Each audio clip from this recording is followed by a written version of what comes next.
Thursday's election of members to the East African Legislative Assembly, that's EALA, could have revealed suspicion, especially among members of the ruling Kenya Kwanza coalition, who had up to the moment of voting committed to stand behind a 5-member team sanctioned by the parliamentary group meeting held in State House.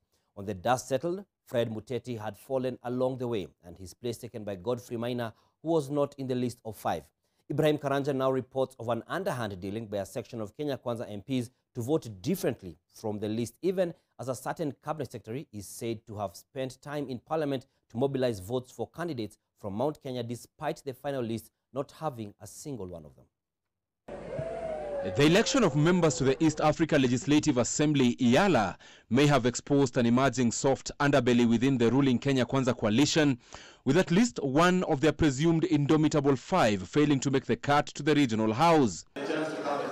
During a parliamentary group meeting chaired by President William Ruto at State House, Nairobi on Wednesday, a united Kenya Kwanza side made public names of 5 people they would support in the elections in parliament, even making their selection criterion appear as democratic.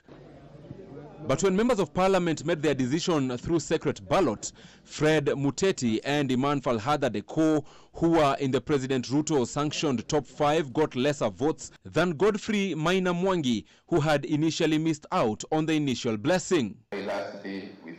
Sources are now indicating to NTV that members from the Mount Kenya region openly opted to defy the Kenya Kwanza list, as it had no person from the region. It is also said that through a cabinet secretary from the region, the MPs were whipped up to the last minute to throw their weight behind candidates from the mountain, thus favoring Godfrey Maina and Azimio's Kanini Kega, despite his political standing.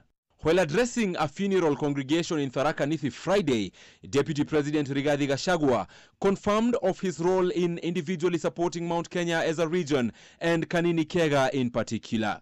Sisi tumetoka kwa siasa. Jana umeona mimi nimeongea na hivi viongozi ya mlima, nimemwambia huyu Kanini Kega alikuwa anatukana mimi na William Ruto wampigie kura. So wamempigia. Hiyo ndio Kenya mpya tuko naye. Sisi mambo iliyopita hatutaki kufuata. Na hasa hii mlima yetu, unataka tuunganishe tusiunganishe? Tuunganishe mlima, si ndio? Tuongee lugha moja. While congratulating Kanini on his election, former Nyeri Town Member of Parliament Ngunjiri Wambugu made a particular mention of the Deputy President, noting that the region was in safe hands.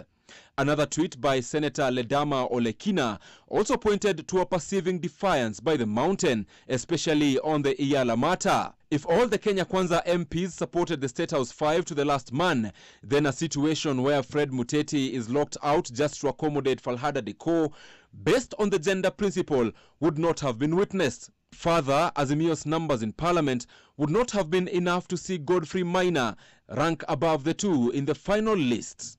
The hero of this election today is Honorable Geoffrey Maina Karobia.